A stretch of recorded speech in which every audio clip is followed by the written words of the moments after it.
ಶ್ರೀಕಂಠಸ್ವಾಮಿ ಮತ್ತು ಶ್ರೀ ಮಹಾಗಣಪತಿ ದೇವಸ್ಥಾನ ಕಡಬ ಇದರ ವಾರ್ಷಿಕ ಜಾತ್ರೋತ್ಸವ ಫೆಬ್ರವರಿ 2 ಮತ್ತು 3ರಂದು ನಡೆಯಿತು. ಫೆಬ್ರವರಿ 2ರಂದು ಭಕ್ತಾದಿಗಳಿಂದ ಹಸಿರು ಹೊರೆ ಕಾಣಿಕೆ ದೇವಳಕ್ಕೆ ಸಮರ್ಪಣೆಯಾಯಿತು. ಫೆಬ್ರವರಿ 3ರಂದು ಬೆಳಗ್ಗೆ ಮಹಾಗಣಪತಿ ಹೋಮ, ಕಲಶ ಪೂಜೆ, ಮಧ್ಯಾಹ್ನ ಶ್ರೀ ದೇವರಿಗೆ ಕಲಶಾಭಿಷೇಕ, ಮಹಾಪೂಜೆಯ ಬಳಿಕ ಅನ್ನ ಸಂತರ್ಪಣೆ ನೆರವೇರಿತು. ರಾತ್ರಿ 7:30ಕ್ಕೆ ಸರಿಯಾಗಿ ಮಹಾಪೂಜೆ ಬಳಿಕ ಶ್ರೀದೇವರ ಬಲಿ ಹೊರಟು ಉತ್ಸವ, ವಸಂತ ಕಟ್ಟೆ ಪೂಜೆ, ದರ್ಶನ ಬಲಿ ಉತ್ಸವ, ಬಟಲು ಕಾಣಿಕೆ ಮತ್ತು ಪ್ರಸಾದ ವಿತರಣೆ ನಡೆಯಿತು.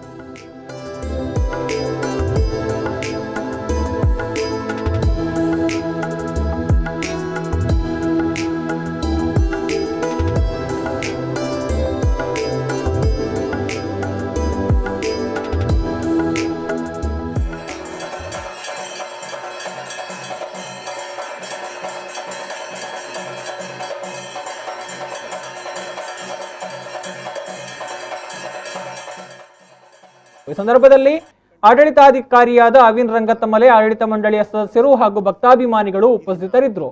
ಶಿವಪ್ರಸಾದ್ ರೈ, ಮೈಲೇರಿ, ಕಡಬ.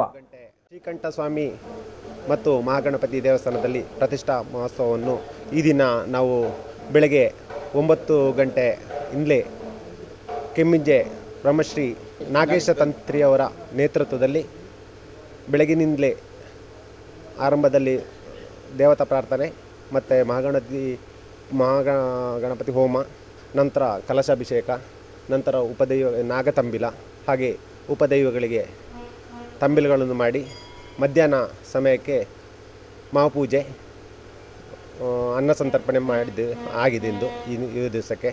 ಈಗ ಸಂಜೆಯ ರಾತ್ರಿ ಸಮಯದಲ್ಲಿ 7:30 ಗಂಟೆಗೆ ದರ್ಶನ ಬಲಿ ಹೊರಟು ನಂತರ ಬಟ್ಟಲು ಕಾಣಿಕೆ ಮಾಡಿ ರಾತ್ರಿ ಕೂಡ ಇದು ಭಕ್ತಾದಿಗಳಿಗೆ ಅನ್ನ ಸಂತರ್ಪಣೆಯನ್ನು ಮಾಡಿ ಈ ದಿವಸ ಜಾತ್ರೋತ್ಸವವನ್ನು ಸಂಜೆ ರಾತ್ರಿ 10:30 ಆಗುವಾಗ ಸಂಪನ್ನ ಆಗೋದು.